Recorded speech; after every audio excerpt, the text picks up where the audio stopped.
কাফেরগাঁও যাওয়ার পথে আমরা একটি প্লেসে দাঁড়িয়েছিলাম। ওটা হলো সানসেট ভিউ পয়েন্ট।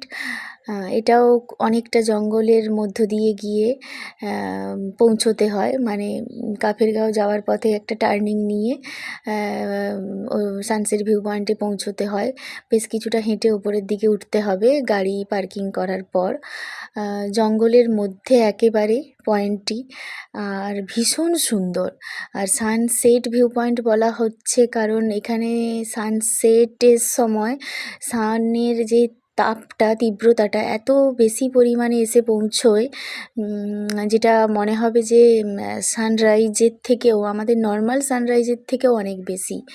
আর পুরো মাথার ওপরে সান দেখতে পাওয়া যাচ্ছে। আর দাঁড়িয়ে ওখানটায় দাঁড়িয়ে পয়েন্টটিতে ভীষণ ভালো লেগেছে। আপনারা যখন আসবেন দেখবেন খুবই সুন্দর একটা অভিজ্ঞতা।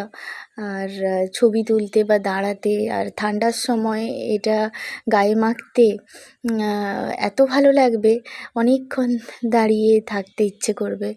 আর জঙ্গলের মধ্য দিয়ে হেঁটে গিয়ে খুবই দারুণ একটা অভিজ্ঞতা। দেখুন একবার পুরো ভিউটা কি সুন্দর পাওয়া যাচ্ছে। Thank you.